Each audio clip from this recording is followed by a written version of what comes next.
అందరికీ నమస్తే. హిమాచల్ ప్రదేశ్ గవర్నమెంట్ ఒక సంచలనమైన నిర్ణయం తీసుకున్నది. ఏంటంటే పార్టీ మారిన ఎమ్మెల్యేలకు పెన్షన్ కట్ చేస్తామని అసెంబ్లీలో తీర్మానం చేసింది. అక్కడ ఉన్నది కాంగ్రెస్ గవర్నమెంట్.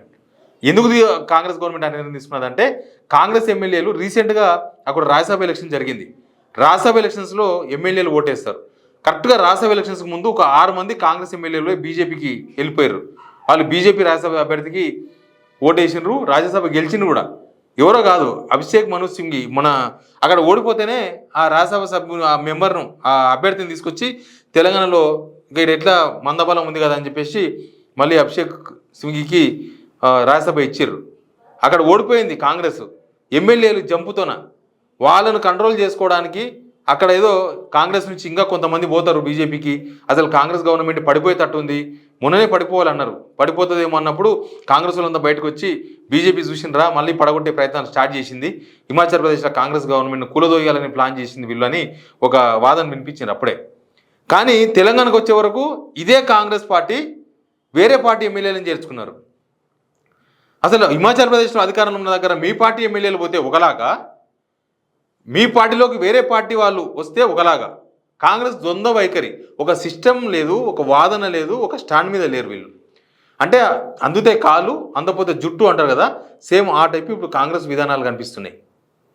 దేశవ్యాప్తంగా కాంగ్రెస్కు ఒక విధానం లేకపోవడంతోనే 10 years ప్రతిపక్షంలో ఉన్నా గెలవలేకపోయింది. వాళ్ళకు వచ్చిన సీట్లు ఎన్ని?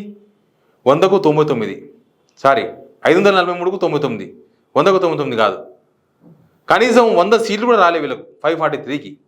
ఎందుకు అనంటే వీళ్ళు రాష్ట్రానికి ఒక విధానం, రాష్ట్రంలో ఒక్కొక్క విధానం, ఇక్కడ ఒకలాగా ఉండాలి, అవతలకోత ఇంకొకలాగా ఉండాలి, అవతలకోత ఇంకొకలాగా ఉండాలి. వీళ్ళు లోక్సభ ఎలక్షన్స్ ముందు ఏఐసీసీ ఇచ్చిన మేనిఫెస్టోలోనే ఇది పెట్టిర్రు ఒక హామీ, 10th షెడ్యూల్లో మేము మార్పులు చేస్తాం, సవరణలు చేస్తాం, ఎవరైనా పార్టీ మారితే వాళ్ళ పదవులు పోయే విధంగా మేము చట్టం సవరిస్తామని. ఆ హామీకున్న విలువ ఏందో కాంగ్రెస్ నేతలు చెప్పుకోవాలి. కాంగ్రెస్ వాళ్ళు మేనిఫెస్టోకి విలువ లేదని చెప్తారేమో నాకు తెలియదు. ఎందుకంటే వాళ్ళు పెట్టిన మేనిఫెస్టోలో విషయాన్నే గెలవకపోవచ్చు, కాంగ్రెస్ అధికారం రాకపోవచ్చు కాక సెంట్రల్లో. కానీ ఒక మేనిఫెస్టో అంటే ఆ పార్టీకి ఒక గ్రంథం లాగానో, ఒక బైబిల్ లాగానో, ఒక భగవద్గీత లాగానో కనబడాలి కదా. వాళ్ళు అదేగా చెప్పేది. ఎవరైనా ప్రతి పార్టీలు కూడా మా మేనిఫెస్టోని మాకు బైబిల్ అంటారు, మా మేనిఫెస్టోని మాకు భగవద్గీత అంటారు.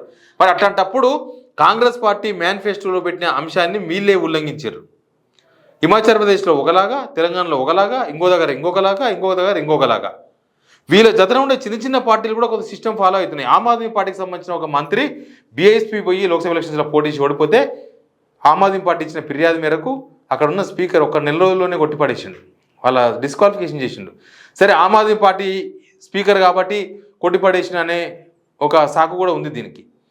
కాకపోతే కాంగ్రెస్ పార్టీకి ఒక విధానం ఉండాలి కదా. మీ మిత్రపక్షాలు కూడా ఏదో ఒక రూల్ను ఫాలో అవుతున్నాయి, మీరెందుకు రూల్ ఫాలో అవుతలేరు? కాంగ్రెస్ గుడ్డెద్దు చేన్ల పడ్డట్టు, లేకపోతే అందుతే జుట్టు అందపోతే కాళ్ళు అన్నట్టు ఎట్లా పడితే అట్లా ఏ రాష్ట్రానికి ఆ రాష్ట్రం, ఏ విధానానికి ఆ విధానం పాటించుకుంటూ పోతే ఇంకా కాంగ్రెస్ పార్టీ ఒక జాతీయ పార్టీ అని, కాంగ్రెస్కి ఒక విధానం ఉందని, కాంగ్రెస్ ఎక్కడైనా ఒకటే స్టాండ్ మీద ఉంటుందని మనం ఎట్లా అనుకోగలం? ఈవెన్ మొన్న ఢిల్లీ లిక్కర్ స్కామ్ కేసులో కూడా సేమ్ ఇష్యూ. కేజ్రీవాల్ విషయంలో ఒకలాగా స్పందిస్తున్నారు, ఇక్కడికి వచ్చే వరకు ఎమ్మెల్సీ కవిత విషయంలో ఇంకొకలాగా స్పందిస్తున్నారు. కేజ్రీవాల్ విషయంలోనేమో మోడీ కక్షపూరితంగా వ్యవహరిస్తున్నారు, ఇదంతా ఒక పొలిటికల్ కేస్, కావాలని ఆమ్ ఆద్మీ పార్టీని టార్గెట్ చేసిండ్రు, కావాలని కేజ్రీవాల్ను జైలు వేసిండ్రు, ఇదంతా ఉత్త కేసు, బుస్ కేసు అని చెప్పేసిండ్రు. అదే తెలంగాణకు వచ్చే వరకు లేదు, ఈ కేసులో కవిత లిక్కర్ స్కామ్ చేసింది, ఆల్రెడీ ఆమె మద్యం వ్యాపారం చేసింది అంటే ఇక్కడ స్కామ్ ఉందని ఇక్కడ చెప్తారు, ఢిల్లీ పోయి స్కామ్ లేదని చెప్తారు. ఢిల్లీలో ఏకంగా ధర్నాలు చేసినారు. అక్కడ కేజ్రీవాల్కు మద్దతుగా, కేజ్రీవాల్ మీద కక్షపూరితంగా వ్యవహరిస్తున్నారు, ఈడీ సిబిఐని ఉసిగొల్పి చేస్తున్నారని ఏకంగా ధర్నాలు చేసినారు. రాహుల్ గాంధీ డైరెక్ట్గా పార్టిసిపేట్ చేసిండు, రామ్లీలా మైదానంలో పెద్ద సభ పెట్టినరు. కాంగ్రెస్ పార్టీ ద్వంద్వ వైఖరి, ఎమ్మెల్యేల విషయంలో అయినా, ఈడీ కేసుల విషయంలో అయినా, మిగతా ఏ ఇష్యూ వచ్చినా కూడా దేశవ్యాప్తంగా కాంగ్రెస్ పార్టీ ఒక స్టాండ్ మీద, ఒక లెక్క, ఒక విధానం ఏమీ లేదు. ముఖ్యంగా ఎమ్మెల్యేల విషయంలో ఇప్పుడు హిమాచల్ ప్రదేశ్లో ఎమ్మెల్యేల డిస్క్వాలిఫికేషన్ సంబంధించి ఎమ్మెల్యేలు కనుక పార్టీ మారితే వాళ్ళకు పెన్షన్ ఇవ్వకూడదని ఒక నిర్ణయం తీసుకున్నది అక్కడ స్పీకర్, అక్కడ సభ. అంటే వీళ్ళే కాంగ్రెస్ ప్రభుత్వమే అక్కడ ఒక తీర్మానం చేయించగలిగిందంటే ఆ తీర్మానం తెలంగాణలో ఎందుకు వర్తించదు? తెలంగాణలో కూడా మీ పార్టీ అధికారంలో ఉంది, తెలంగాణలో కూడా మీరే అధికారంలో ఉన్నారు, తెలంగాణలో కూడా మీరు అనుకుంటే అసెంబ్లీలో తీర్మానం చేయొచ్చు, ఎందుకు చేయలేకపోతున్నారు? అక్కడ కాంగ్రెస్ పార్టీ, ఇక్కడ కాంగ్రెస్ పార్టీ. ఈ అందుతే కాలు అందకపోతే జుట్టు అనే సిద్ధాంతం కాంగ్రెస్ సిద్ధాంతాన్ని ఎప్పుడు మారింది? వీళ్ళు ఒక సిద్ధాంతం ఉంటుంది, సెక్యులర్ సిద్ధాంతం అంటారు. మరి ఈ సెక్యులర్ సిద్ధాంతం పోయి సెక్యులర్ అంటే కూడా అందరు సమానమని, అందరు సమానం ఉన్నప్పుడు అన్ని రాష్ట్రాలు కూడా సమానంగానే ఉండాలి కదా. ఒక రాష్ట్రంలో ఒకలాగా ఇంకో రాష్ట్రంలో ఇంకొకలాగా ఎందుకు వ్యవహరిస్తున్నారు అంటే వీళ్ళు చెప్పేయని కూడా అబద్ధాలుగా జనం చూడాలా? వీళ్ళ మేనిఫెస్టో అంతా కూడా అబద్ధమే అని చూడాలా? కాంగ్రెస్ పార్టీ అంతా అబద్ధాలే చెప్తుంది అని జనాలంతా చర్చించుకోవాలి దీనిపైన. ఈ విషయంలో కాంగ్రెస్ పార్టీ ఈ డ్యూయల్ సిమ్ సిస్టమ్ మాత్రం మానుకోకపోతే ఇంకొక 5 years కాదు, ఇంకొక 10 years అయినా కాంగ్రెస్ 100 సీట్లు కూడా రావేమో అనిపిస్తుంది. మొన్నసారి చూసినాం కదా, 543 సీట్స్కు 99 వచ్చినాయి, 100 సీట్లు కూడా రాలేదు. అట్లాంటి సిచ్యువేషన్లో ప్రస్తుతం కాంగ్రెస్ ఉంది. మరి ఎందుకు కాంగ్రెస్ ఒక సిద్ధాంతాన్ని దానికి ఒక దిక్సూచి చెప్పేవాళ్ళు లేరా, పెద్దవాళ్ళు ఎవరు లేరా? ఎందుకంటే కాంగ్రెస్ పార్టీలో గులాం నబీ ఆజాద్ లాంటి సీనియర్ నేతలందరూ కూడా వెళ్ళిపోయిన తర్వాత నిజంగా కాంగ్రెస్ పార్టీకి ఒక దిక్కు దివానా లేని పార్టీగా మారిపోయింది. సెంట్రల్లో కాంగ్రెస్ పార్టీ హైకమాండ్ చుట్టూ అంత ఎక్స్పీరియన్స్ లేని పర్సన్స్ జమ అయిపోయినారు.